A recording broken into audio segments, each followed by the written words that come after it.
here in Guadalcanal, and I acknowledge their elders, leaders, and youth past, present, and emerging.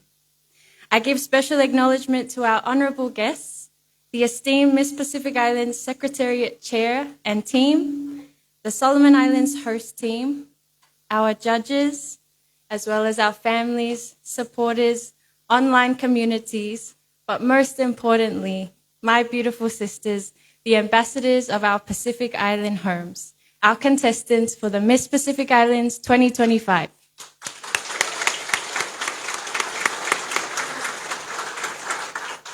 It is an honor to stand before you today at the podium as your Miss Pacific Islands, Moimoana Safato Ashwenki, and your host for the pre-pageant interview.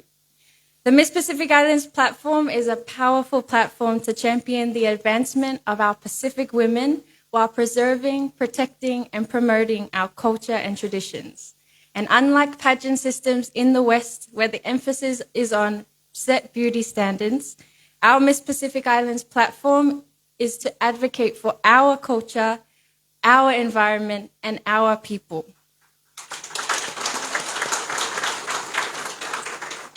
It is a cultural heritage platform that promotes the preservation for future generations, and it facilitates a space for our women leaders to be seen, to be heard, and to make a contribution. It has been humbling to serve as the current Miss Pacific Islands and a daughter of our Blue Pacific region, our one soul water, Blue Pacific continent. Our ladies today will be the voices of their islands, the keepers of their cultures, and our storytellers. And I welcome you all to the Miss Pacific Islands pre-pageant interview. Ladies, I know it may feel like the weight of your islands is on your shoulders right now for this event today, but I encourage you to take a deep breath, be calm, carry your cultures boldly, speak with the wisdom of your people that I know you've been brought up with, be fearless yet graceful in addressing the things that matter most to you and your people. You don't do this alone. You're not standing on the podium just as yourself. You stand there with many and you will be guided. So just know that everything's going to be okay. We are not defined by the smallness of our islands, but by the greatness of our ocean that binds all of us together today. Let us begin with that thought in mind, the strength of Pacific unity and the power of being one family. Before we head into the speeches and interview, we would like to begin with a word of prayer led by the committee director, Ms. Joyce of the Solomon Islands team. Thank you.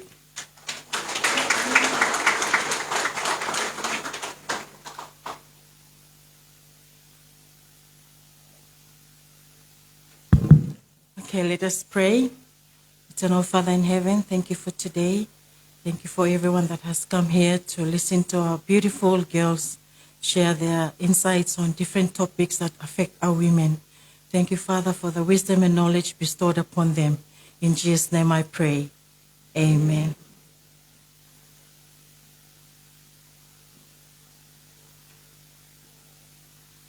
Thank you, Joyce. As we embark on this journey of intellect, culture, and grace, we are honored to be guided by a distinguished guest of our panel of judges, each bringing their expertise and wisdom to this pageant.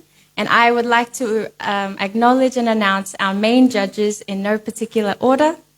Our first judge, and please do wave when I call your name, is Miss Jane Glynn Canas.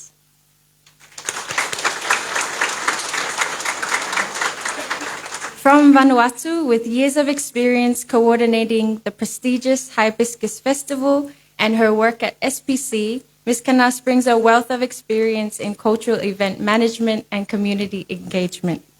Our second main judge is Mr. Jerry James Sopoi Tulangi Brunt.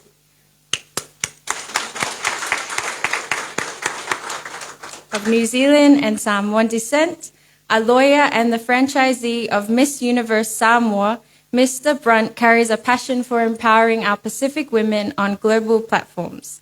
His legal expertise and dedication to pageantry brings a wealth of knowledge to our judging panel. Our third judge, Jedida Korini Hona.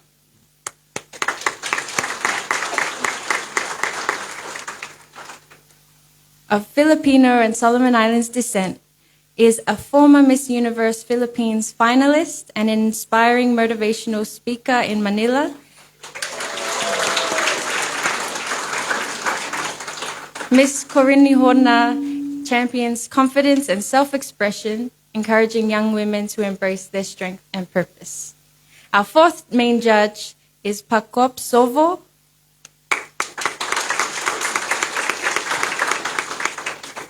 From Papua New Guinea, is an esteemed lecturer in education at the Pacific Adventist University.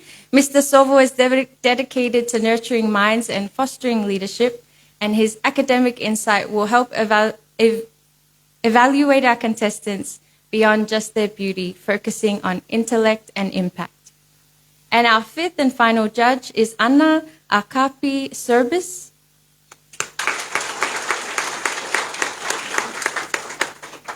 Of Canadian and Tongan descent, is a visionary fashion designer who blends Pacific heritage with contemporary trends. Ms. Service is a strong advocate for cultural representation in the global fashion industry, and I'd like to say thank you to all our judges. Please give them a round of applause. Next, we have our scrutineers. To ensure integrity, fairness, and transparency in our judging process, we are privileged to have the expertise of our scrutineers. We have Ms. Pamela Nauso from Solomon Islands, is the CEO of the Solomon Islands Accountants Association, ensuring the highest standard of accuracy in our scoring process. And we also have Clifton Mark of Solomon Islands. He is a financial manager at the Solomon Islands Ports Authority, dedicated to upholding accountability in all of our results. These are our amazing individuals that will help crown our next Miss Pacific Islands with honor and integrity. So please, one final round of applause. I would now like to call upon a Miss Pacific Islands Pageant Secretariat representative, Ms. Tracy Wong Ling Warren, for the method of judging information for today.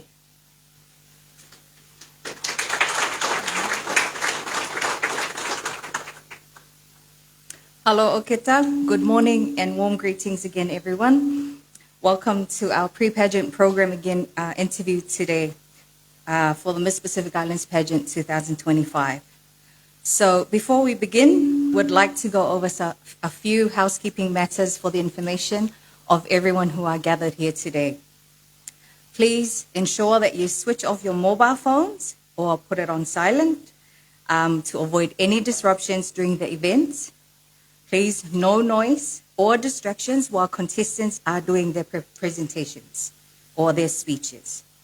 If you need to leave the room, do so between the contestants' presentations and not during their presentations. In case of an emergency, please take note of the nearest exits and follow the instructions of our friendly staff here at the Heritage Park Hotel.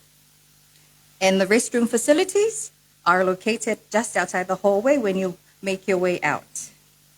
Lastly, we kindly ask for your respect and attentiveness as our contestants share their insights and responses. Therefore, please keep all applause until the end of contestants' presentation. Moving along with our method of judging. Each contestant will have 5 minutes to present their topic. Judging will be based on the following: in-depth knowledge of the topic and intelligence, presentation and expression of topic, clarity of speech and emotional control, eloquence and elegance, and plus the quality of the responses to questions. Contestants will be asked at least 2 questions from at least 2 different judges. Each contestant will be given 5 minutes to present her chosen topic. We have a timekeeper sitting beside our scrutineers on that side, and the timekeeper will present an orange card or put up an orange card come the time that the contestant only has 1 more minute remaining of her allocated time for her speech. The red card stipulates that her time is up right there, and therefore Points will be deducted if the contestants present over the stipulated time stated before. And these points deducted will be noted by our official scrutineers on that side. I take this opportunity to wish all our contestants here today all the best with your presentations. Thank you.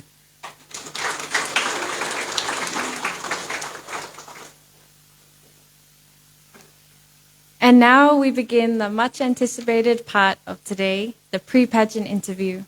This is an opportunity for our contestants to showcase not only their outer beauty and grace, but the depth of their knowledge, passion, and leadership that we have seen throughout this whole week together. Leading us into this segment is our first contestant, representing the host nation, the Solomon Islands. Please welcome Miss Solomon Islands, Elsie Polosovai.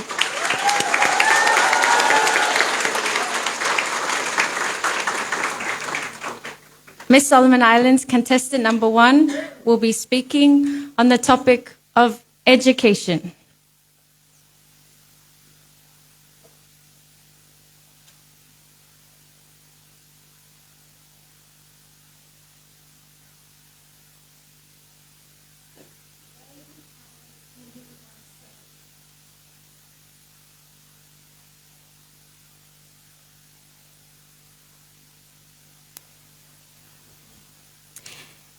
Dame Carol Kindu once said that education is not just a right, it is a pathway to resilience, innovation, and sustainable development for the Pacific.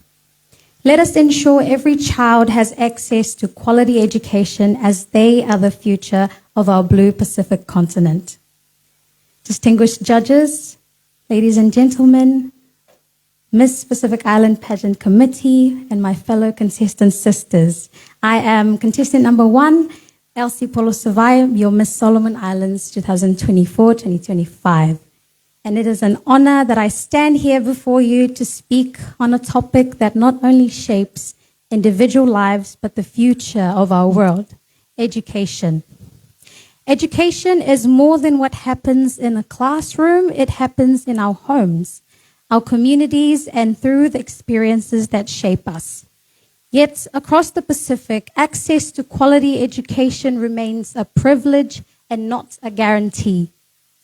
According to UNESCO, 1 in 4 Pacific children do not complete primary school. And in remote areas, students travel for hours by boat, canoe, and overcrowded transport just to reach school.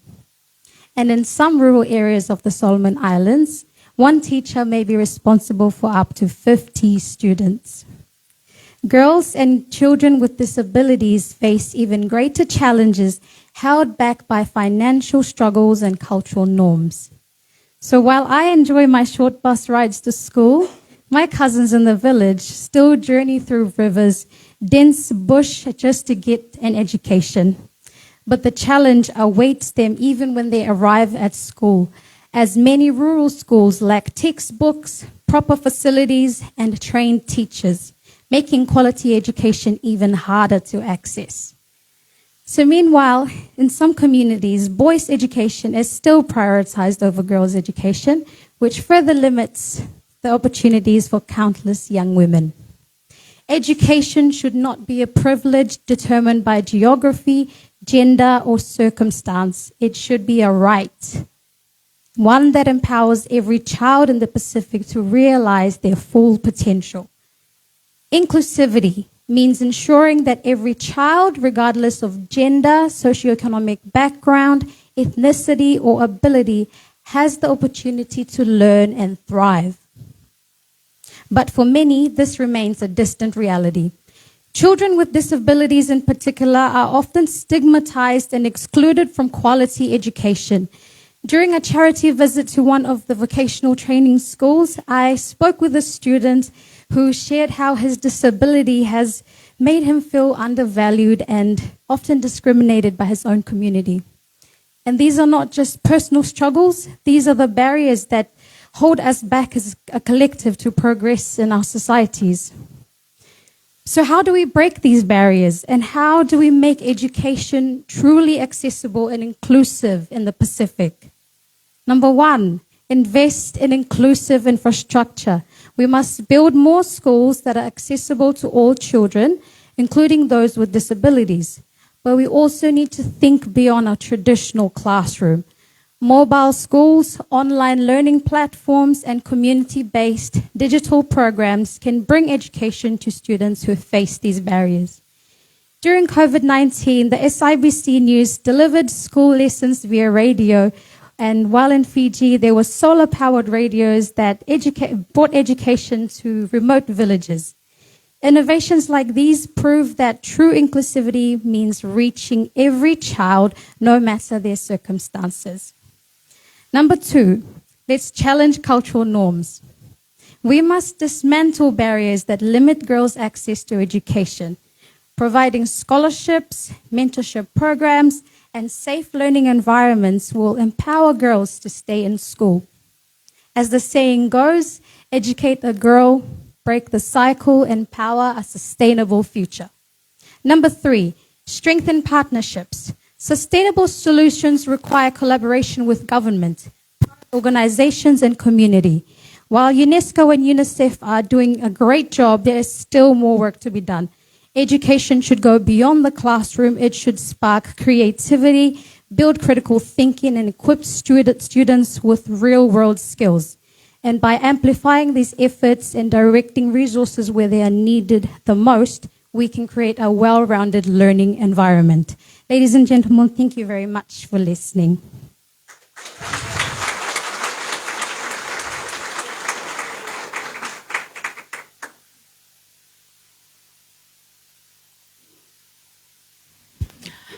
Thank you very much, Ms. Solomon Islands. Thank you for the beautiful presentation, very inspiring. My question for you is, you spoke of quality of education. How would you advocate for increased access to quality education in your community? Thank you very much. In my own community, how I would advocate is to provide more programs for trained teachers. One of my fondest memories of school is my teachers. I really loved my teachers, and something that my mom taught me is that you don't just pick out teachers from the street to come teach in school. These are people that have been trained over years to deliver lessons. So one way I'd advocate is to get more training to our teachers, quality training, so that they can have the ability to teach our kids to the highest quality that they deserve. Thank you.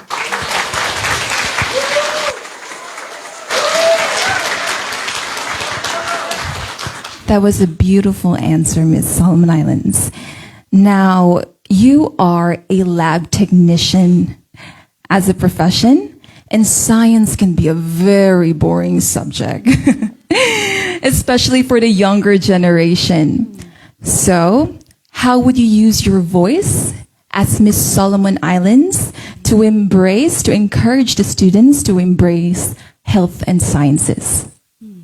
Thank you so much for that question. I was waiting for a sciencey question. I would try to make it look glamorous, that it's good to have arts and science in the back of your pocket. I think often science is more of the glamorized pathways, especially for people like us who come from tribes where we have to feed a lot of people. So it's more glamorous to take a sciencey pathway when you're in university. But arts is just as important.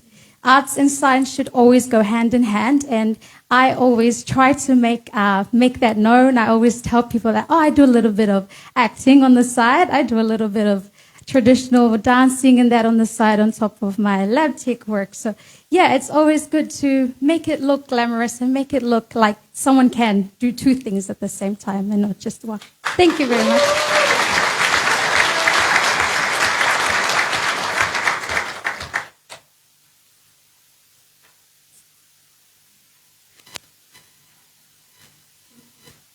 Thank you, Ms. Solomon Islands.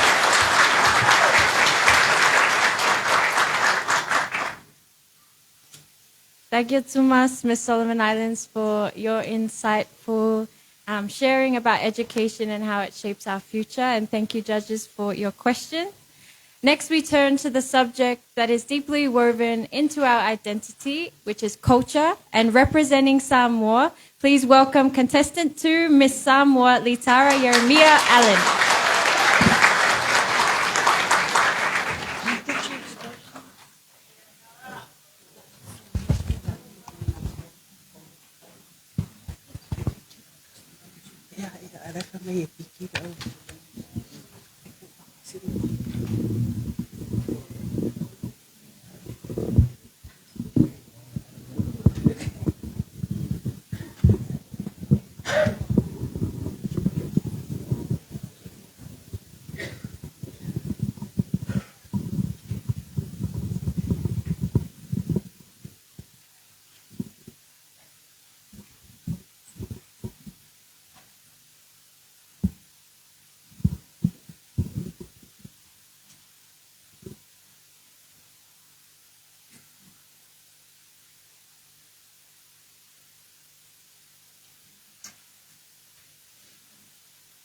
E o te paiula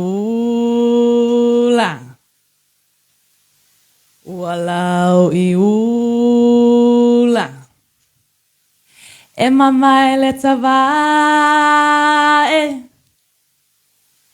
ina e ono fulu e whapena lo wha me melo i lau anganu. Honorable judges, Lauafionga Fortino Moimoana Safato Ashwenki, my sisters of the crown, Samoa Malautapua Ingamamana, those who hail from the lands of Guadalcanal lands, and my beloved Pacifica Wansawara. I celebrate through the traditional Samoan chant today, which means just as the tawai bird is cloaked in the glory of its feathers, so too shall I stand in the full magnificence of my anganuu and my culture. This is the essence of my topic today. One only has to look around this room to see the richness and diversity of our Pacifica culture. Seeing the participation of Melanesian, Polynesian, and Micronesian contestants and teams this year has made me hopeful, and it is in this room, on this platform, through our stories, I wish to concentrate my reflections on culture, to what it means in the context of the Miss Pacific Islands pageant. In 1987, Fana'afi Aiono Letangaloa and other Pacific women leaders established a cultural platform, now known as the Miss Pacific Islands. This pageant celebrated Pacific beauty, Pacific intelligence, and Pacific leadership, centering it on the thought that our women are the weavers, handicraft producers, nurturers, and fierce guardians of our dialects and customs. And today, I would like to touch on 3 points I believe will aid us in the preserving, promoting, and protecting of our Pacific cultures. Firstly, language serves as a medium for communicating and transferring cultural values and beliefs. When I sing the lyrics my ancestors once sung, when I retell the stories of old in my mother tongue to young ones, I feel, I hear, and I know the essence of my culture in every word. Efforts of Kanaka Maoli in Hawaii, Tangata Whenua in Aotearoa, in the areas of language revitalization with Pū, Nana Leo, and Kura Kaupapa are prime examples of this in practice. Within my own Samoan context, primary schools such as Samoa Primary now only teach in Ngangana Samoa, our Samoan language, in years 1 to 3 to increase their proficiency in younger ages. Secondly, cultural knowledge must be stored and safeguarded for future generations. Cultural festivities and events like the Miss Pacific Islands pageant, the Heilala pageant, the festivals of the Hibiscus Festival, the Te Wila Festival, Te Matatini, and the Melanesian Arts and Cultural Festival etch our languages and cultures into the regional consciousness of our blue continent. Mentorship and apprenticeship programs offer opportunities for the transfer of cultural knowledge, pairing our youth with elders and practitioners to directly learn skills, crafts, and stories, like the Anofale program I took part in last year, based in Samoa, where we spent 2 months dedicated to learn from influential women leaders on cultural customs. Art and literature, museums and galleries act as cultural archives while promoting creativity and excellence. And in the process of creating, we become archives ourselves. For example, our visit yesterday to the Solomon Islands National Museum, we learned all about the diversity of Solomon Islands cultures. Lastly, culture must be applied. In simple terms, it must be lived out. According to the Pacific Region's Cultural Strategy 2022 to 2032, culture is the lifeblood of our communities.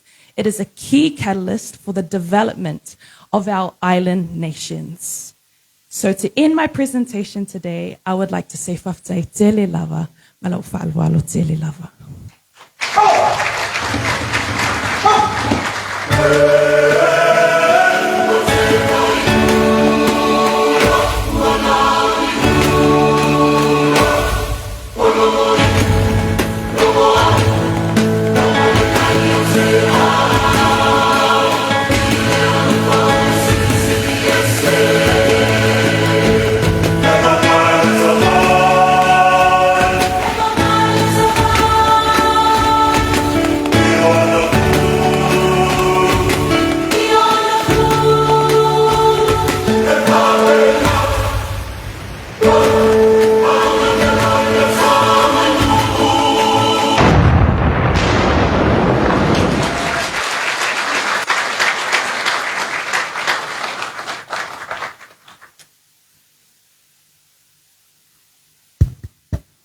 Testing. Whaftai Miss Samoa. That presentation very much brought your experience and your culture, a very much alive culture. I see in your profile, you are a graduate with a Bachelor of Arts in Pacific Studies. And that reflected in the presentation that you presented this morning, so mahalo lava. My question is, how can culture affect our youth? How can culture affect our youth? Thank you very much for the question. It's a question that is always in the front of my mind as an educator. And I truly believe that in this day and age, one of the greatest, threats to the preservation of our culture is globalization. And often with the theme of globalization comes the want of our youth to be something other than who they are. A want to be part of a culture that may not best suit their families, and it may not directly align with their context that they live in. One thing that I've really enjoyed about being Miss Samoa is that I've had the chance to see culture in practice with the youth. And a thought that comes to mind when I think about this as a solution is that we have to remind them of the why we practice our culture. Our youth won't just do something because you tell them. They'll roll their eyes. They'll be like, ugh, I just want to go on TikTok. But if we show them the why of their doing it, everything flows from there. A key point that I'd love to touch on in my own Samoan culture, a solution to gender-based violence would be with the theme of a covenant relationship that we understand in Samoa as whiangainga. If we remind our children of the why our brother and sister relationship is so important to our young ones, imagine if that we reinforced it in our youth programs in our church programs, in our teaching in schools, I wonder if our gender-based violence stats would decrease. I think often we think of looking outside of our blue continent for answers, but we often have our answers in our own cultures.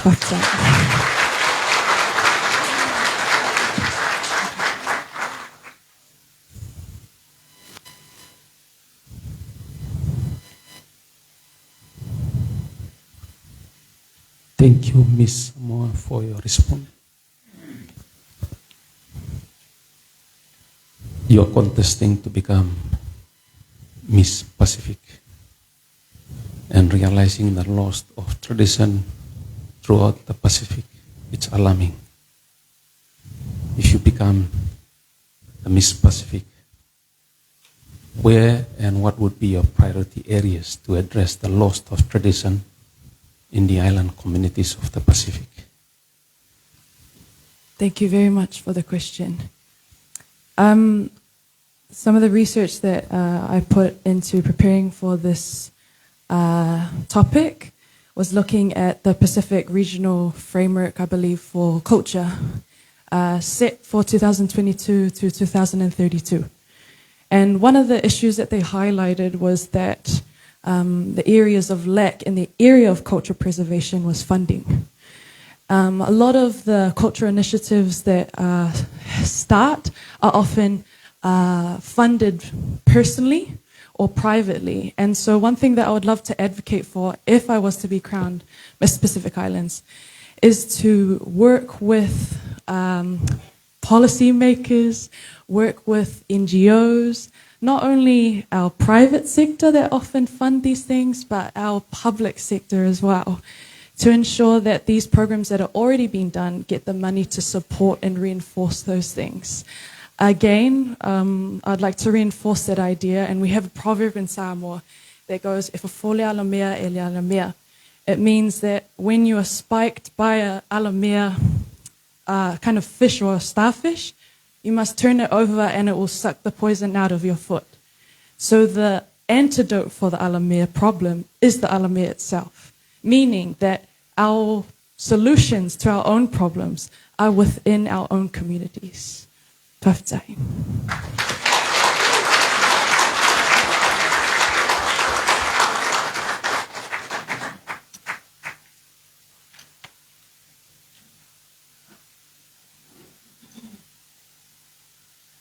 Whaftaitele lava Miss Samoa for reminding us of the power of our cultures and the answers that rest in our own communities.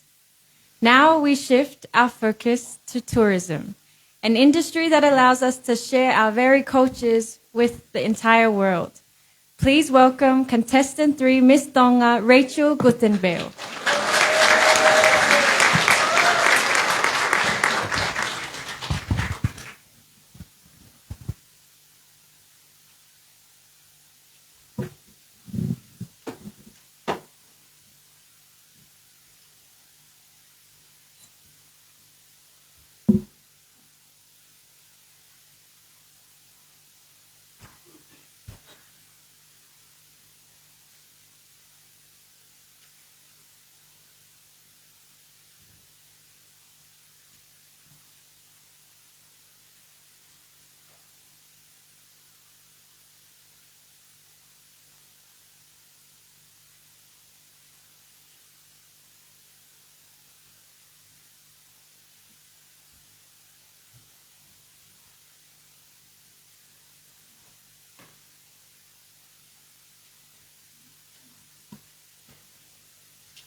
Testing.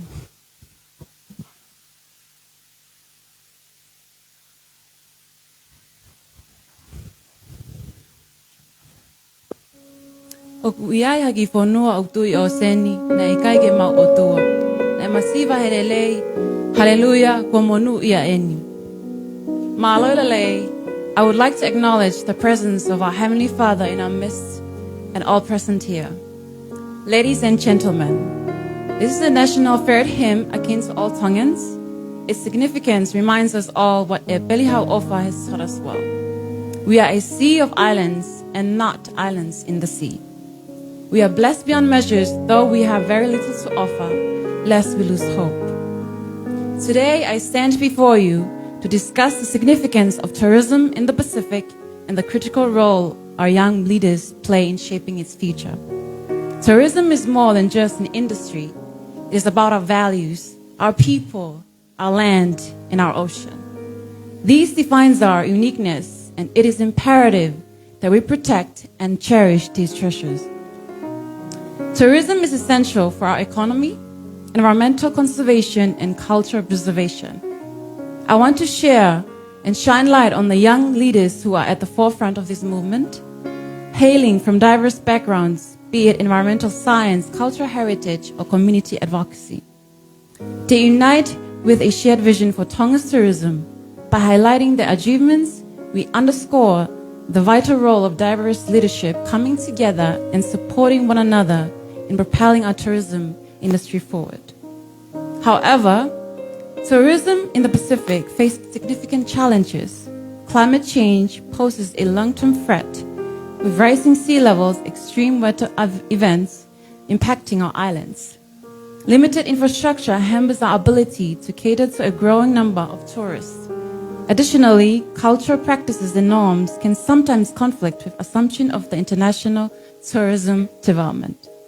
Yet within these challenges lie opportunities. By addressing climate change through sustainable practices, we can position the Pacific as a leader in eco-friendly tourism. Adapting infrastructure to Pacific contexts will enhance our capacity to welcome visitors while preserving our natural beauty. Embracing and promoting cultural heritage can attract niche markets and create unique experiences for travelers. The future of tourism in the Pacific hinges on empowering our young people to lead. The diversity, innovative ideas, and unwavering passion will ensure a thriving and prosperous industry. The leaders of yesterday crawled, so myself and my sisters can walk today. I hope we empower the leaders of tomorrow to soar. Let us remember that tourism is not just about economic growth. It is about safeguarding our heritage, protecting our island homes, and fostering a sense of community.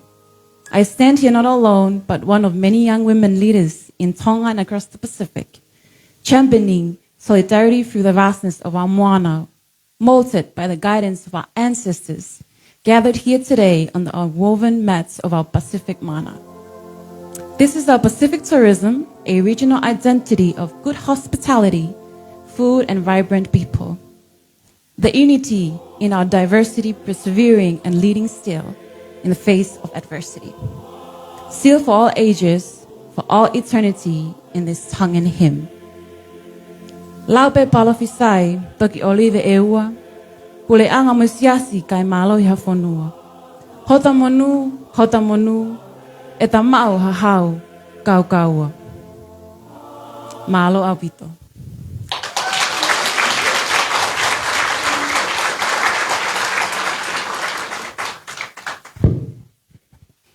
Thank you, Ms. Tonga, for this lovely presentation on tourism. My question to you is, how can you empower our young people in preserving sustainable tourism? Thank you so much for the question. Working with the youth has been my passion. I think it's important that youth work together. I would like to collaborate, especially our young leaders who are sitting here today, so that we can work on programs, creating Delano sessions so that we can empower our young people to preserve and create sustainable tourism, especially protecting our environmental degradations, and also to emphasize unity so that we can work together to come up with initiatives and solutions because their diversity and their opinions and their ideas matters. Thank you.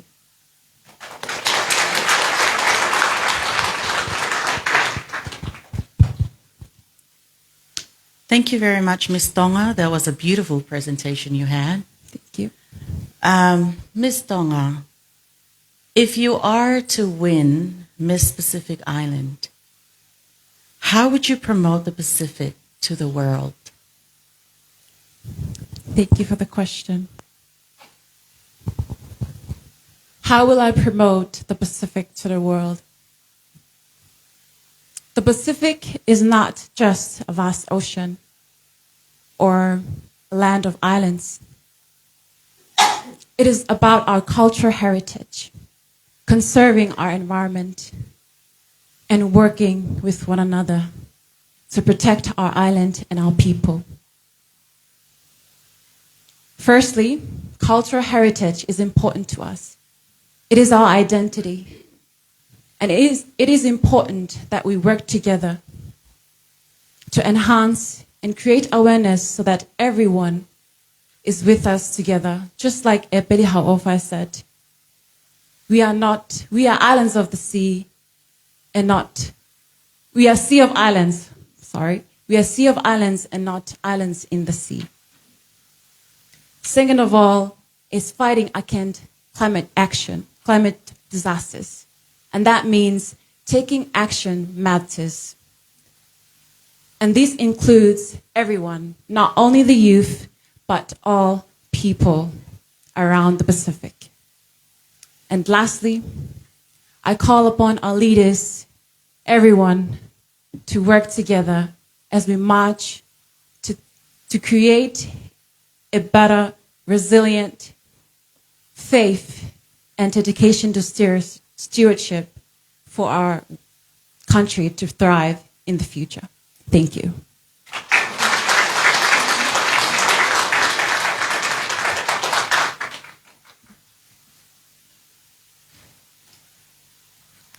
Malo Alpito, Ms. Tonga, for reminding us of how important tourism is to the Pacific. From tourism, we now look beyond our shores in the Pacific to the realm of international relations. Let's welcome Miss American Samoa, Poliana Felice Ritale.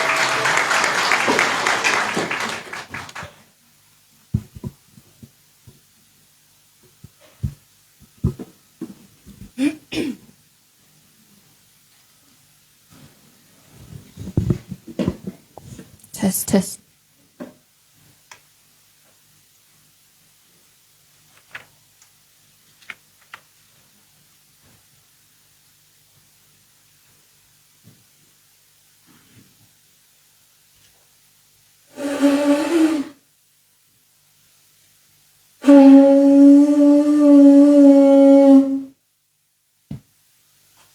Good afternoon, esteemed judges, fellow contestants, and everyone gathered here today. It's often said that no nation is an island unto itself. This rings especially true for us in the Pacific, where the survival and prosperity of our islands are deeply connected to the world beyond our shores. From education scholarships to job opportunities, healthcare support and trade, international relations touch every aspect of our lives. These relationships, through diplomacy, partnerships, and cooperation, shape not just our economies, but our cultures and futures. As I stand before you, I am reminded of how deeply our Pacific communities are interconnected. We are a living example of what international relations look in practice. Just as in our villages, where neighbors rely on each other for support, our nations and people form ties that drive mutual growth. The beauty of the Pacific is not just in our landscapes, but in the rich diversity of our cultures, languages, and traditions. And like the stories passed down through generations, our relationships with the wider world hold the power to create lasting change. This is where platforms like the Miss Pacific Islands pageant come in. They provide a stage where Pacific women, like the current Miss Pacific Islands, Moimoana Schwenke, use their voices to spark change. It's not just about beauty. It's about representation. It's about sharing the stories of our islands and celebrating the resilience, and wisdom of Pacific peoples. Through this platform, we foster connections that create understanding and build bridges between our island nations and the world. As a proud daughter of American Samoa, I understand firsthand how deeply our connection with the United States and other nations influence our lives. Federal aid support our schools, hospitals, and infrastructure, while trade agreements open markets for industries like tuna fishing. International partnerships provide scholarships and military opportunities for our youth, giving them the chance to gain higher education and build careers while contributing back to our islands. But American Samoa is not alone in benefiting from international relations. Our Pacific neighbors, Tonga, Samoa, Kiribati, Cook Islands, the Solomon Islands, Papua New Guinea, and Nauru, each play vital roles in this global network. Tonga and Samoa receive international development aid, strengthening their education and infrastructure. Nations like Kiribati and the Solomon Islands are leading the global fight for climate change. The Cook Islands and Papua New Guinea engage in international trade, boosting their economies, and Nauru, though small, is a proud member of the United Nations, proving that even the smallest nations have a voice. Together, we are United Pacific, and through our collective strength, we have made an impact on the global stage. Whether it's through the Pacific Islands Forum, which I am happy to say that American Samoa was recently accepted as a member, or the United Nations, we have used our influence to call for urgent action on climate change and the protection of our oceans. Our region's shared vision and commitment to sustainable development serve as a reminder of how much more we can achieve when we stand together.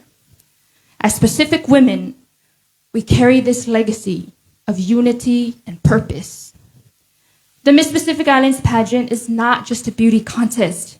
It is a platform for change, forming diplomatic ties, and for ensuring that the voices of Pacific peoples are heard in global discussions. As Hilda Heine, former president of the Marshall Islands, once said, Pacific women are not waiting to be given a seat at the table. We are building our own table and inviting the world to sit with us. From leaders like Attorney Ann Dunn, former Miss Fiji and Pacific Islands, to Matau Aina to Omalitai Whitcomb, former Miss American Samoa and Pacific Islands in Cultural Preservation with Lelalele Dance Academy, and former Miss Samoa and Miss Pacific Islands Mary Jane McGivens Schwenke, promoting inclusivity and diversity through the promotion of identity and culture at Matawai Cultural Arts. We see how women in the Pacific are shaping our future. These are the trailblazers, women who carry with them the wisdom of our ancestors while pushing forth with strength and vision. In closing, let us remember that the call in our international relations is not just about politics or policies. They are about people. It is about us, our communities, our families, and the future we are building together. We are the voices of the Pacific, and through unity, diplomacy, and representation, we will ensure that our islands thrive for generations to come. Thank you, Faftai Lava.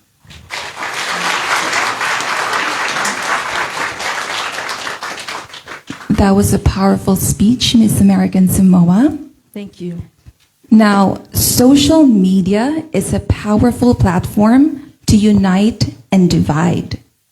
In relations to your pageant journey, where there were horrendous comments about your fellow competitors, as a leader, how would you respond to this?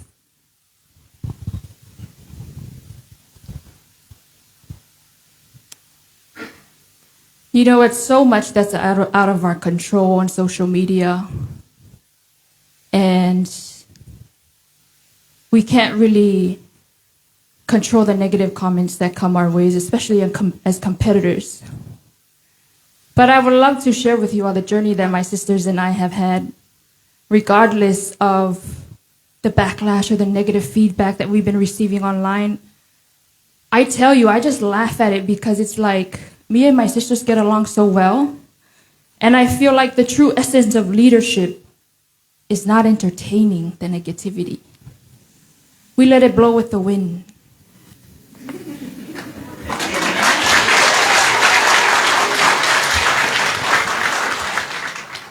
True leadership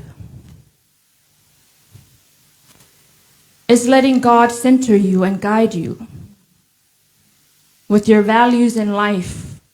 It is the way that we have been able to love on one another, regardless that this is a competition. I truly feel the bond that we have fostered is so genuine that we don't even let the social media noise get to us.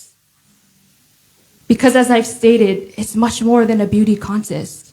This is about celebrating the diversity of our cultures and where we come from. When we leave the Solomon Islands, I'm sure I can speak for my sisters and I when I say, I leave a changed woman. I will never be the same.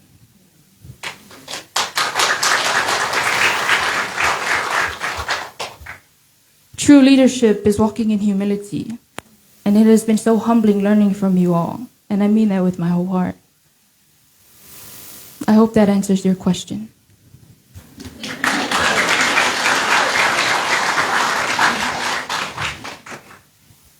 Malo, Miss American Samoa. Malo Soifua. Thank you very much for that very, very strong presentation.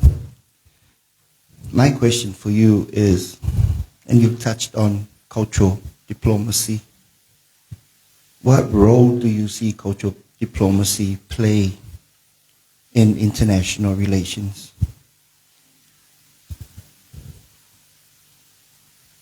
Cultural diplomacy in international relations, it's especially critical, especially to us as Pacific Islanders. It is our Northern Star and our guide. It is our identity as people and as leaders. As Pacific Island leaders, we don't lead out of greed for power or the greed for money.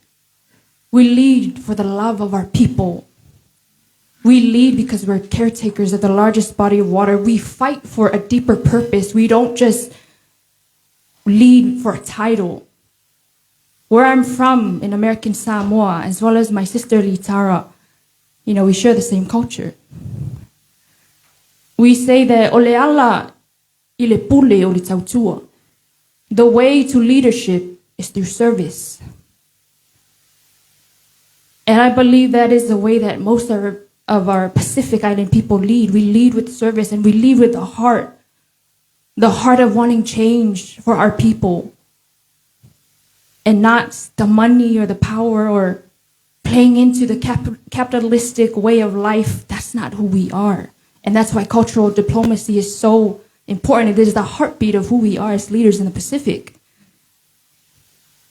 Otherwise, why lead at all? Thank you.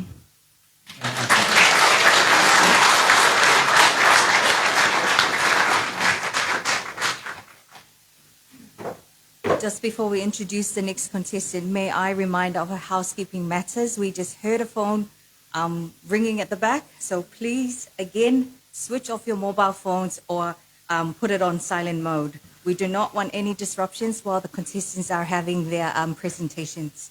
Also, please keep all applause until the end of the contestant's presentation. Thank you.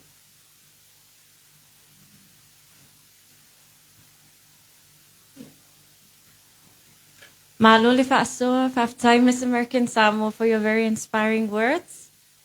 As we continue, we turn our attention to the pressing socio-economic issues that shape our communities. Please welcome contestant 5, Miss Kiribati Kimberly Tokanai.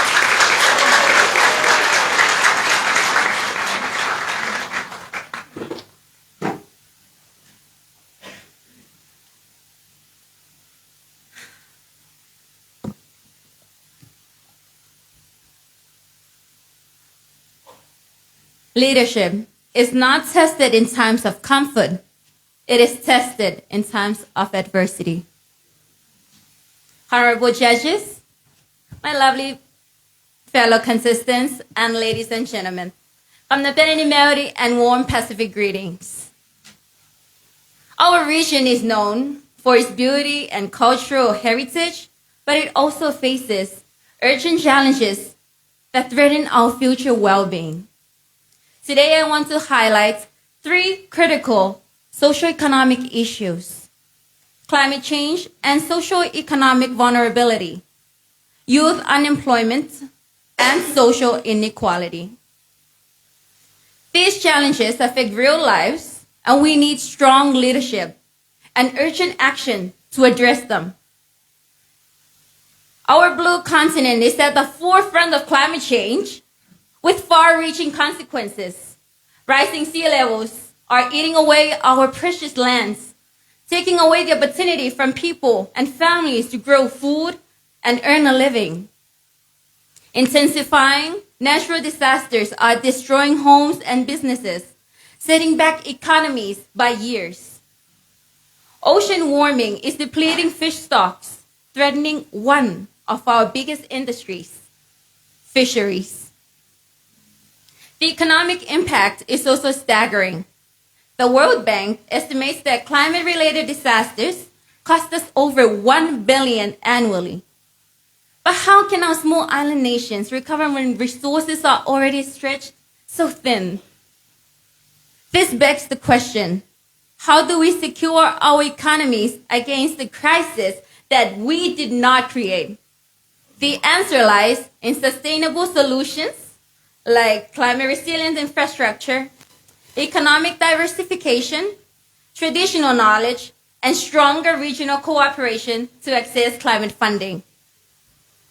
Without action, our economies will continue to suffer under a burden we cannot afford to carry alone. Like climate change, youth unemployment is threatening our future leaders. Our region has one of the highest youth unemployment rates in the world, with some countries like mine up to 60%. The formal job market employs only 20% of young people across the region. And when young people migrate for better opportunities, they leave behind their families, their communities, their cultures. This is an economic and social crisis. When people cannot find work, entire societies suffer. Poverty increases, crime rises, and hope is fading. But it does not have to be this way. We must invest in entrepreneurship, digital skills, and sustainable industries. Our young people are innovative, but they need tools and resources to thrive. Let's empower them, not just as workers, but as leaders and innovators who will shape our economic future. As we strive for stronger economies, we must not leave anyone behind. Yet women, persons with disabilities, and rural communities face barriers that hold them back. Our women make half the workforce, but occupy only 6.4% of parliamentary seats, the lowest in the world. Persons with disabilities struggle to access education and jobs despite their talents. Rural communities lack basic infrastructure and economic incentives, limiting their opportunities. How can we expect strong economies if we do not include everyone? The answer is clear. We must break these barriers by ensuring equal access to education and decent jobs, support for women-led businesses and leadership programs, and better infrastructure in rural areas. Because an inclusive economy is a strong economy. Ladies and gentlemen, the challenges we face are immense, but so is our strength. By investing in climate resilience, we protect our economies from climate disasters. By empowering youth, we create opportunities that keep talents in our region. And by embracing diversity through social inclusion, we unlock our full potential. Our time for action is now. Will you wait for change, or will you lead with me? Kamdapa, and thank you.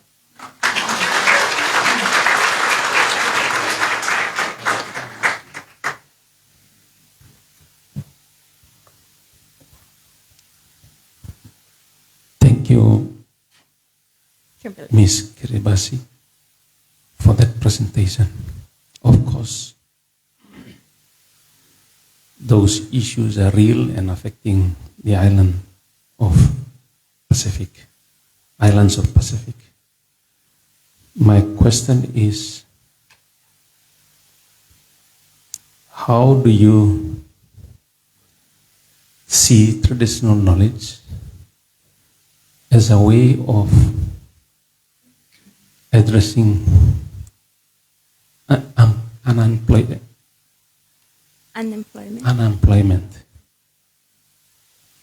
in your community?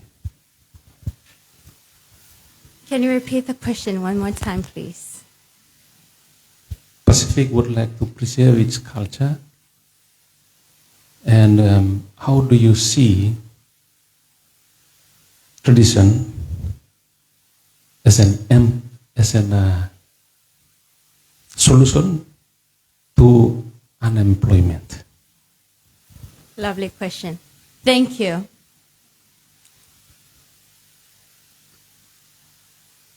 Our culture and traditions in itself are priceless.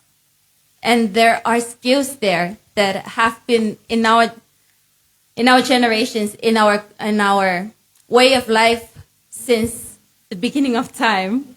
Our ancestors have made it this far. And if we use the skills that our ancestors have taught us, it will give us the opportunity to create our own entrepreneurships, or create our own businesses. Nowadays, tourism is, Kiribati is branching out to tourism. We are diversifying our economy, not just focusing on fisheries, but also on sustainable tourism. And in sustainable tourism, that is encouraging our people to embrace globalization while at the same time keeping our cultures, our traditions alive. If we use this in sustainable tourism, it will create jobs. It will create jobs not just for our home islands, but in the Pacific as a whole. Because I sit here with my beautiful sisters, and they sit representing different cultures. So very diverse in this one room. And if we use it well, promote our cultures well, it can create jobs and lower unemployment. Thank you.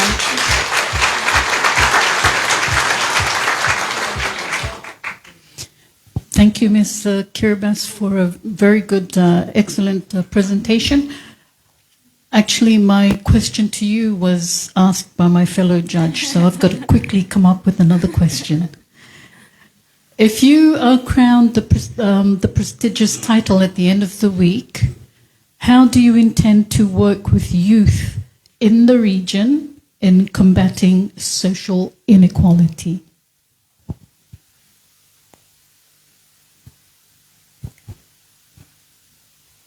I've been very passionate with social equality. This is an emotional topic.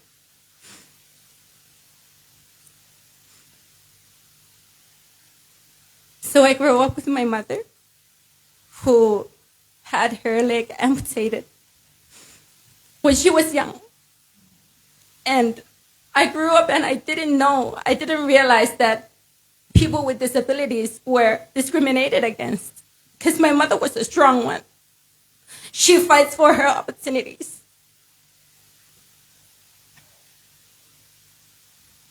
But as I grow older, I went to study, and people are different. We can't control everybody, but we can share with them our knowledge, our traditions, our cultures. And I realized that children, youths, especially those with disabilities, are often forgotten about. And then there are reports written about them. There's a saying, nothing about us without us. And I believe if I get blessed with this title at the end of this week, I would love to work with people, continue working with people with disabilities. I'm actually employed the only NGO for people with disabilities in Kiribati. And I would love to promote and advocate for their rights. A lot of countries, including Kiribati, have ratified the Conventions on the Rights for People with Disabilities. Since 2013, there are movements towards protecting their rights and encouraging children with disabilities are not forgotten about. There is a school for children with disabilities, and there are programs that allow them to join public schools. However, there is always room for improvement. Infrastructure needs to be improved for people with disabilities to work and to live on their own independently, as we do, people that we have all our limbs and can function like my other neighbors. I apologize if that offends anybody. But I'm sorry, I'm taking the time. But if I become Miss Pacific Islands, there's a whole lot to feel after Miss Moimoana. She got big shoes to fit in. She has demonstrated a lot of youth inclusivity. But if I were to become Miss Pacific Islands after her, I would continue her legacy. I would continue her work. She's doing amazing. And I would love to work more with people with disabilities and people in the outer islands. Sometimes we forget about them, and I would love to have the opportunity to work with them. Thank you so much.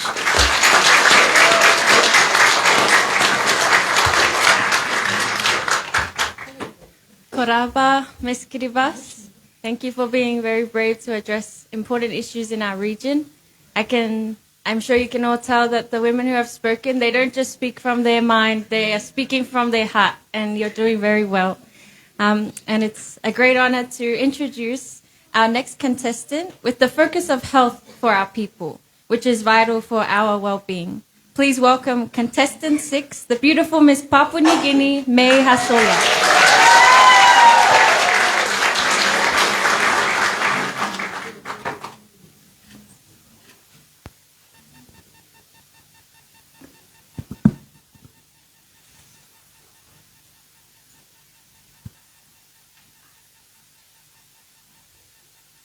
Ura, ura, ura! Hey! Our ancestors were nourished by fresh island food, sustained by the ocean, cared for by the land. They were a healthy, thriving Pacific. Today, the vibrant cultures and traditions of the Pacific are being overshadowed by a silent health epidemic. Non-communicable diseases such as diabetes, heart disease, and cancer are not just health issues. They are the leading cause of premature death in the Pacific Islands, accounting for approximately 75% of mortalities. This crisis threatens the very fabric of our communities, yet it often remains in the shadows. Distinguished judges, ladies and gentlemen, the custodians of the land we stand on, the people of Guadalcanal, representing Papua New Guinea, I, May Hasola, am here to shed light on the pressing issue and explore actionable solutions to safeguard the health of our people. To chart a course to a healthier Pacific, free from non-communicable diseases, I offer 3 solutions that incorporate the wisdom of our cultures whilst also embracing modernity and the solutions it has to offer. Firstly, our people must return to the land and the seas that have always provided nourishing sustenance. The increase in non-communicable diseases is largely due to a high consumption of processed foods high in sugar, salt, and unhealthy fats. In an article published by the World Health Organization titled Food Systems, a powerful tool to prevent non-communicable diseases by the WHO, called for people to observe a balanced diet and consume healthy food that is not harmful to their bodies. But healthy eating is nothing new to the Pacific. It has been our way. We have simply strayed the path. Whether it is taros in Samoa, the abundance of yams in the Solomon Islands, or lobster in Kiribati, let us return to the land and the seas that have always provided nourishing sustenance for our people. Secondly, our people must make healthier lifestyle choices, recognizing the importance of being physically active. Sedentary lifestyles have become too common, increasing the likelihood of non-communicable diseases. An article published by Harvard Health titled Exercise and Fitness stated that regular exercise every day is the single most important thing you can do for your health, as it decreases the likelihood of non-communicable diseases. Again, physical activity has always been part of our cultures, whether it is the canoe racing in Tonga, such as the futasi, or island cricket in Vanuatu. We must encourage our people to be more physically active. This could be done through community sports or the use of local recreational facilities. Finally, addressing this crisis requires not only traditional practices, but also the expertise of trained healthcare professionals. However, many Pacific nations face a significant shortage of doctors, nurses, and specialists, making it challenging to manage the increasing burden of non-communicable diseases. For example, in my country of Papua New Guinea, we have approximately 500 doctors serving a population of 9 million people. This is a ratio of 1 doctor to 18,000 people. These statistics highlight the crucial need of more healthcare professionals. To combat this, it is essential to expand medical education programs to train more healthcare workers and provide specialized training in areas critical for treating these diseases. In conclusion, the future of health in the Pacific is not about abandoning our past, but finding a way to blend modern healthcare with the traditional knowledge that has sustained us for generations. Our strength lies in our unity, our culture, and our resilience. As we face the health challenges ahead, we must collaborate, innovate, and invest in sustainable solutions. The Pacific is not just a region. We are a family. And like any family, when one of us is hurting, we come together to heal. Thank you.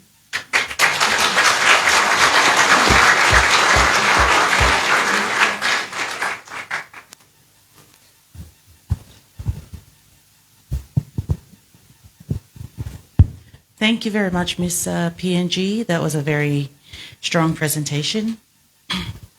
My question for you is, how does climate change affect public health in the Pacific Islands? Thank you for your question. It is a fact that climate change highly affects our Pacific Island nations. In terms of health, climate change has affected the food that our Pacific Islands have access to. In terms of this, we have certain practices that are being done by different Pacific Island nations to combat this. For example, in Kiribati, because of how climate change is affecting their soil, they plant cover crops. So these crops, they gain nutrients from the air and they put back into the soil the rich nutrients that is needed for good food growth and food production and high yield. After planting cover crops, they then plant corn and other food that can help sustain them.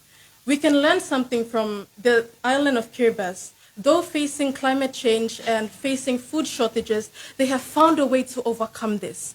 I believe our different Pacific Island nations can also learn from this and incorporate it into their own countries to the specific problems that they are facing, learning from Kiribati.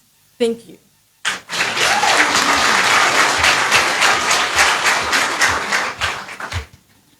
That was a wonderful answer, Miss Papua New Guinea. So, unfortunately, when people hear healthy living, they think of diet culture. And today's generation of diet culture can be alarming and harmful. It can lead to certain disorders like eating disorder and malnutrition. So, as a leader, as Miss Papua New Guinea, how can you be a positive role model to combat this? Thank you very much for your question. I would like to answer this by sharing a personal experience. So, before entering the Miss Papua New Guinea pageant, I was a really big fan of cake and lamb flaps and all the junks you can think of. When entering the pageant, my mom told me, you have to start losing weight. And I didn't like it because I didn't want to diet and stop eating all my favorite foods. But one thing that my communications person, my mentor, my big brother, Dagia, taught me was you don't always have to starve yourself. You don't always have to live to that perception of what a beautiful woman is. It is important that you take your health into consideration, your mental health and your well-being as well. So one important thing that he taught me was the importance of portion control and controlling the amount of food you eat. It doesn't mean that you have to stop eating all your favorite foods. You only have to just take in moderate portions. And I think that's why we get along so well, is he allows me to eat everything I want, but in moderation. Thank you very much.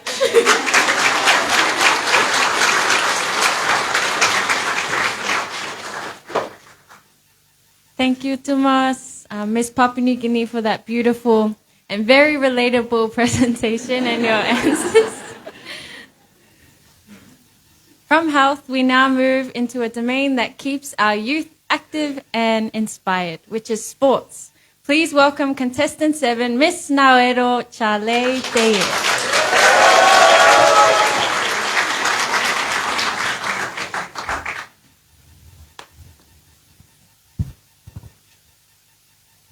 Testing.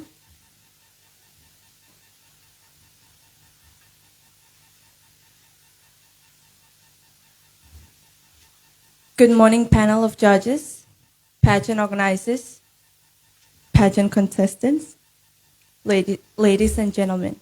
My name is Shale Andriana Deye, and it is an honor and privilege to stand before you today and speak on a topic that lies at the heart of our Pacific identity, which is sports. I am pleased to inform you that recently on 31st January, my island of Nauru celebrated 57 years of independence. And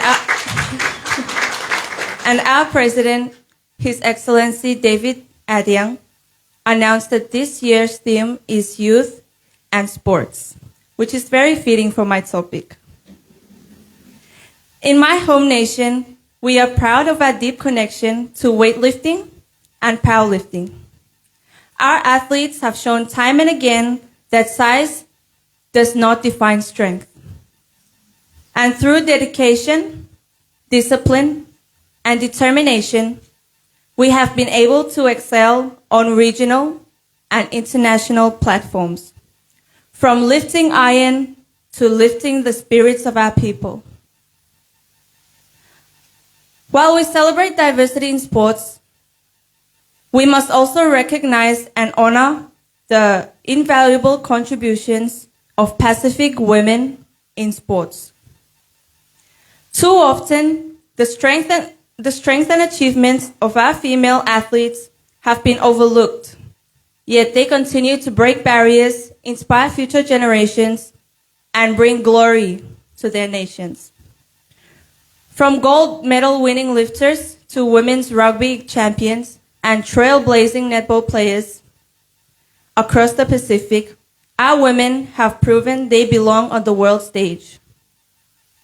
Their resilience, determination, and ability to balance cultural expectations while pursuing excellence in sports make their achievements even more inspiring. We must support, encourage, and lift up our women in sports, ensuring they receive the same opportunities, recognition, and respect as their male counterparts. When women succeed in sports, they empower communities and inspire young women to believe that they too can overcome adversity and achieve greatness. Like other Pacific nations, we have a few sporting legends of our own in Nauru. In the 1990s, Marcus Stephen dominated Pacific weightlifting for over a decade, breaking numerous records and putting Nauru on the sporting map. His success played a vital role in securing Nauru's inclusion in the Olympic Games family in 1996. A female weightlifter, Family Note, aged 15, made history as the first Nauruan athlete to win a gold medal in the Youth World Championship in 2024. Whether on the sports field, in the classroom, or in leadership, know that you carry the strength of your ancestors, the wisdom of your culture, and the limitless potential within you, as long as you keep your faith strong. As we celebrate sports diversity in the Pacific, let us embrace the power of unity, respect, faith, and continue to lift up one another to show the world that from the Pacific, greatness will rise. You might find it hard to believe that a woman of my elegant and slender figure would have been involved in such a high-intensity, muscle-engaging, explosive sport such as weightlifting. Yes, true, Tomas. I too tried my hand in weightlifting, inspired to follow the footsteps of Marcus Stephen. Lo and behold, I did not surpass his achievements. However, I did manage to win a gold medal at the Oceania Youth Championship and a silver medal at the Commonwealth Youth Championship in 2017. Last but not least, my pageant sisters will definitely agree on me that we are all athletes in our own rights. The preparations for this Miss Pacific Islands pageant is much like the rigorous training program for any sport.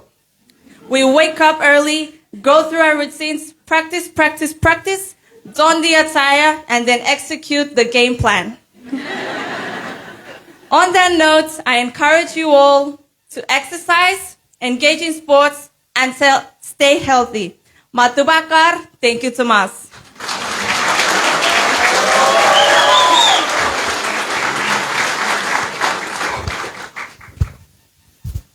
Malo, Miss Nauru. It's nice to see that you did participate and give it a try to weightlifting. I'm also involved with a lot of sports as a sport administrator and as chef de mission to the Pacific Games in Solomon in 2023. And again, will be chef de mission for Samoa in the mini Pacific Games in Palau in the middle of this year. Now, if you were crowned the Miss Pacific Island this year, and using that platform, what would you do differently to attract more female athletes to participate in the mini Pacific Games in Palau? What would you do differently to attract more female participation?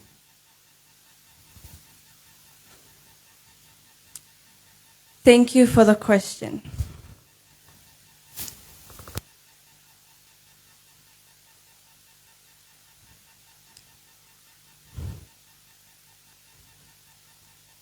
I will just speak from my personal experience that in Nauru, we have women in male-dominated sports. Firstly, it will be a blessing to be crowned Miss Pacific Islands.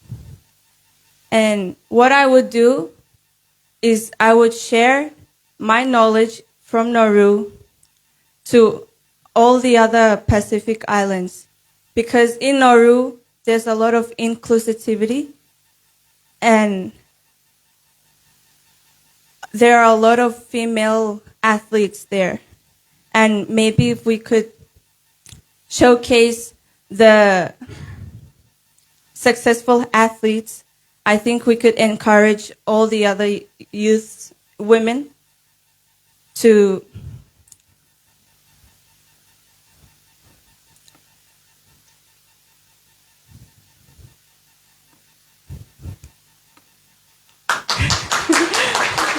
I think we could encourage the young women to pursue their dreams, whether it's in sports. Thank you.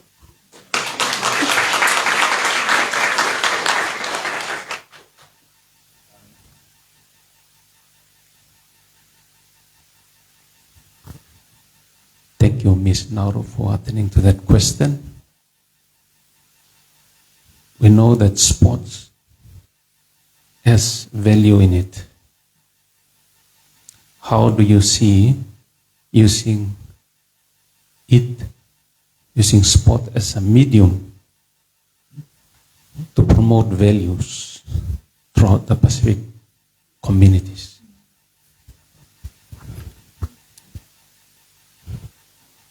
One thing I've learned when I was training in weightlifting, I have learned the values of discipline, perseverance, and teamwork. These values are important, not for just like training or in sports, but it's important in real life situations. I'm blessed to have these values now, so I encourage the youths to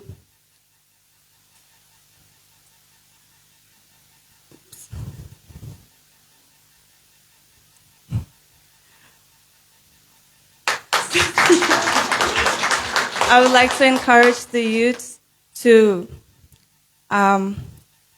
follow their dreams. Thank you.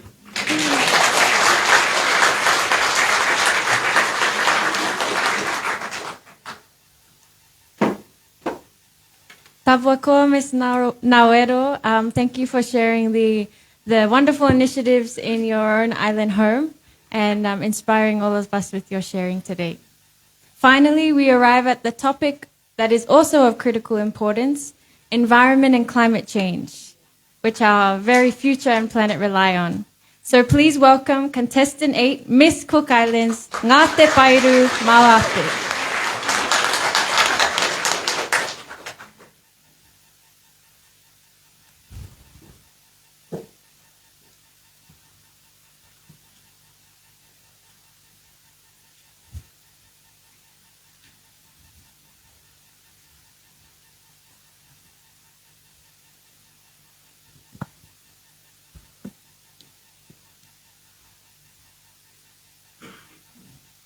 Ko ai teia e tākino kino nei I tōku takere moana.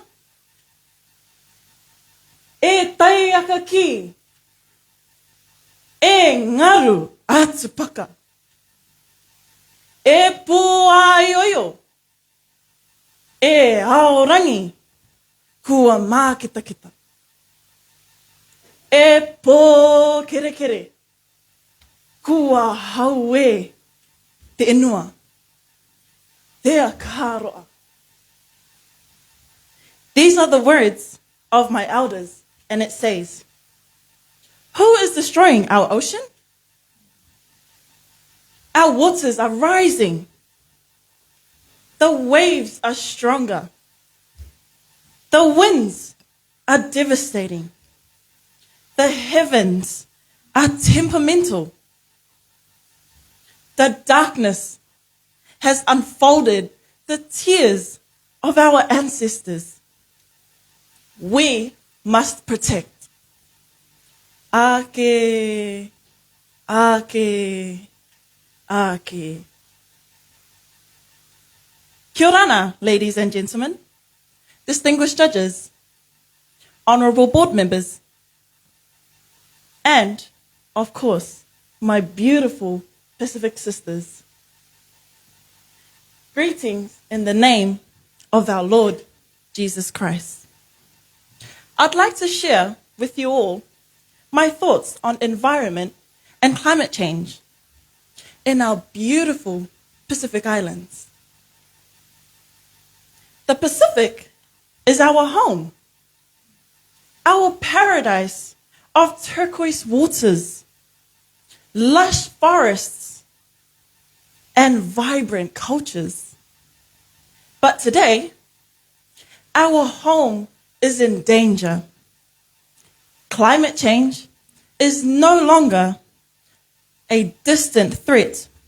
It is here, ending and eroding our shores, bleaching our reefs, and endangering our way of life. As the guardians of the Pacific, we must act now. Our small islands nations, Polynesia, Melanesia, and Micronesia, are on the front lines of this crisis. Rising sea levels threaten our homes. Extreme weathers devastates our lands. Our marine life is suffering, but we are not powerless. We must lead with courage. Governments must enforce stricter environmental policies, banning single-use plastics, protecting our reefs, and investing in renewable energy like solar or wind power. Our people must embrace suitable practices, reducing waste, supporting eco-friendly businesses, and reviving traditional knowledge that teaches us to live in harmony with nature. Education is key. We must raise awareness in our schools, our communities, and on global platforms. Let us use our voices to tell the world the Pacific is not just a dot on the map. It is a lifeline for millions, and it must be protected. As Pacific Queens, we have the power to inspire change. Let us stand together and show the world that the Pacific will not sink. We will rise. Kia ora ana, e ke manuia.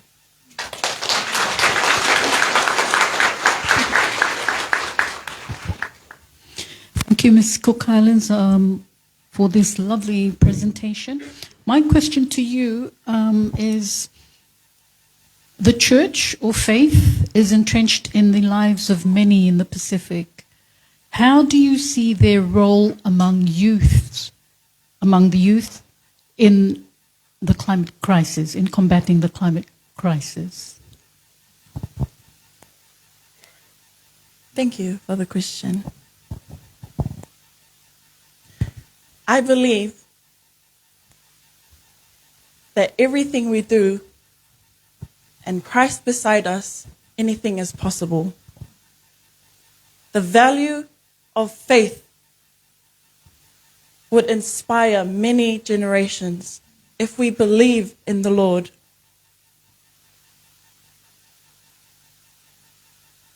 For example, in the Cook Islands, we are a very Christian community. Our youth goes to Sunday school, and as they're visiting Sunday school, they learn about the culture and the climate around us. So I believe that it is with faith that anything is possible. Thank you.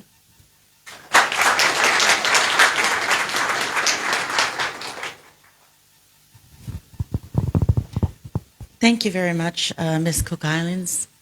That was beautiful. Our Pacific leaders had expressed how climate change is the greatest single threat to the lives of the Pacific people. My question for you is, how would you use your platform to raise awareness to support the fight against climate change? And what message would you give to the world about protecting the Pacific Islands from the pressing impact?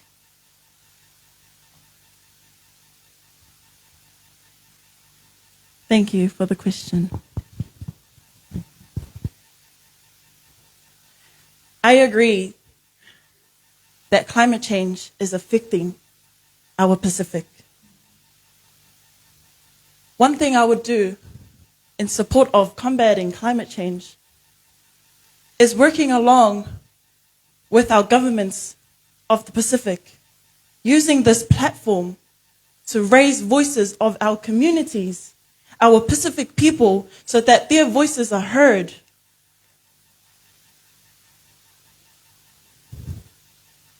One solution that I would raise with our governments is to invest in solar panels or wind power, using renewable energy instead of relying on burning fossil fuels. This will eliminate, or it would reduce,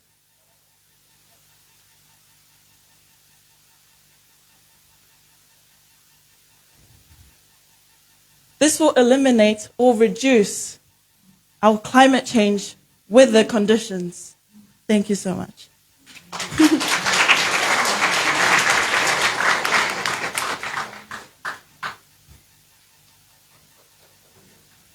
Me takimata, Miss Cook Islands, ngā te pairu for another inspiring presentation. That concludes our pre-pageant interview. So can we please give a round of applause for our contestants?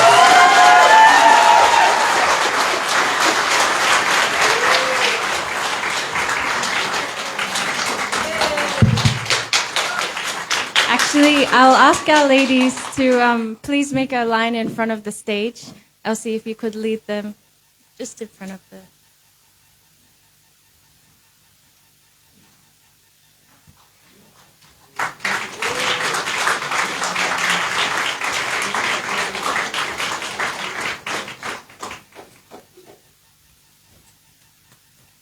I don't know about our audience, but for all 8 presentations, I think I was on the brink of tears, trying to hold it in because I'm very, very proud of each and every one of you.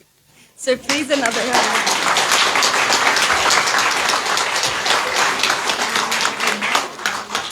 I think you've all poured your hearts into the presentations today, and we can tell that it's not just researched information, it's personal experiences, and it's hopes and dreams for all of your islands.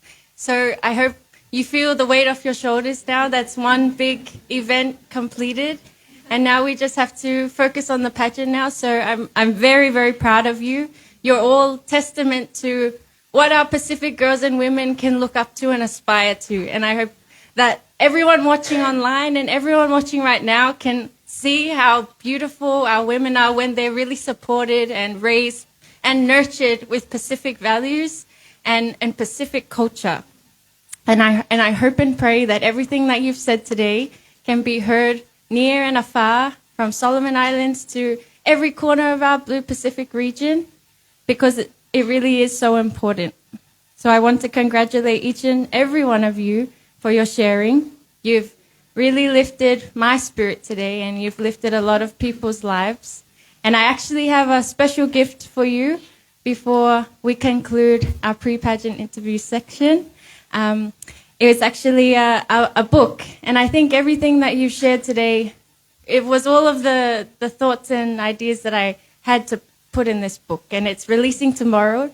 It's called I Love My Island, and actually some of your islands are included. Some of your islands are included in the book, and it's dedicated to our youth. And I think in every presentation, what the Northern Star and the guide is the future, and it's the future generation and our kids. So I want to give this to you so that you can read and ponder upon before our big event on Saturday. So I'll hand out to each of you, and maybe we can take a group photo with the book. And then I'll tell you to take a seat.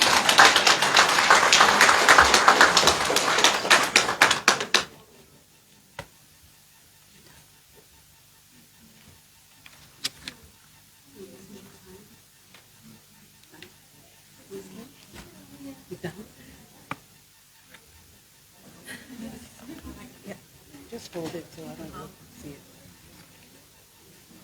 Thank you.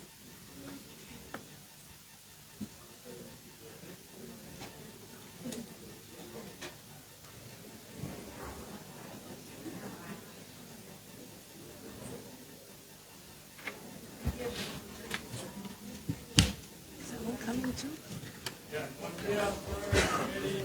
Is that the same thing? This one.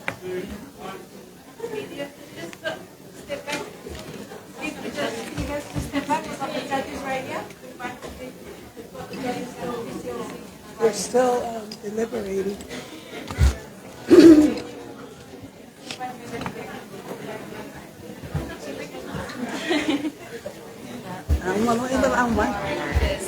Thank you, ladies. As you take your seats,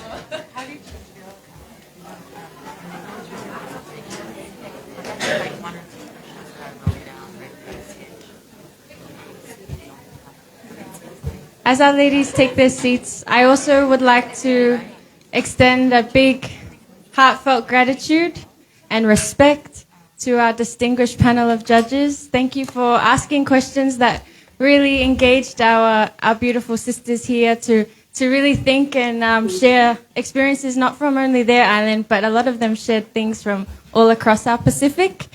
So ladies, you can take your seat. I also just want to announce that there are some other exciting events for our week ahead. Tomorrow is our float parade, and that is happening here in Honiara, Solomon Islands, from Sun Valley to SMI from 11 a.m.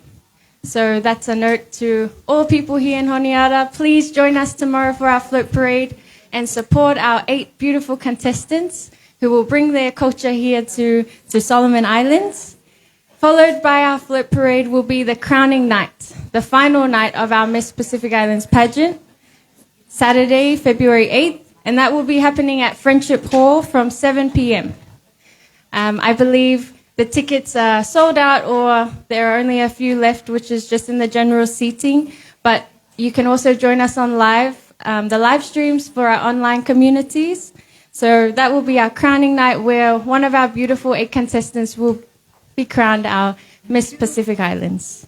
I also would like to say, don't forget to vote on our Facebook page, Miss Pacific Islands. That will be for the Tourism Solomon's People's Choice Award. So it's not too late to vote for your favorite contestants or for all of our contestants, and that will go straight to one of the ladies being awarded the Tourism Solomon's People's Choice Award. Voting closes on Saturday 8th at 12 p.m. midday Solomon Islands time, so please react or like on their picture for your vote to count. That actually concludes today's event.